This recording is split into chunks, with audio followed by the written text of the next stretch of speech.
Representative Gillis, do you support an income tax to help cover Alaska's budget deficit? No. So I'll just go straight back to you. How else should we be covering the deficit if not with an income tax? We could first get a spending cap. Number two, we've got to balance the budget. And the taxes should be the last resort, not the first option.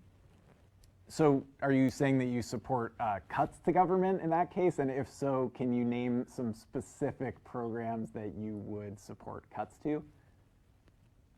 Well, you got the Constitution, which says what we have to pay for. Then you've got what we need, and then you got what we want. We need to take care of the constitutional spending and what we need before we go to what we want. So is that a no, you don't have any specific programs that you would support cuts to? Probably not. I would just have to do a lot more checking on programs. Okay.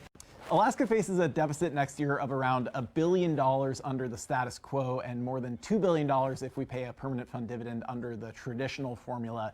Do you support an income tax to help cover that gap, and why or why not? 1 minute.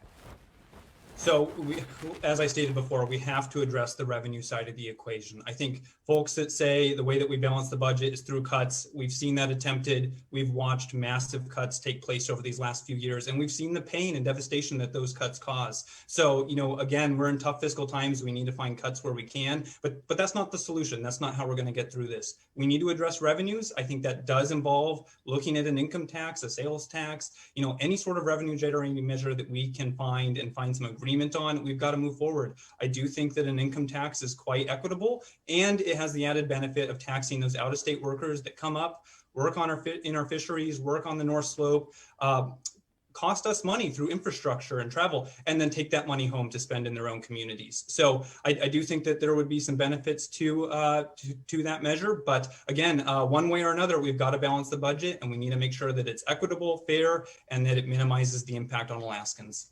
Thank you, Mr. Schreiber.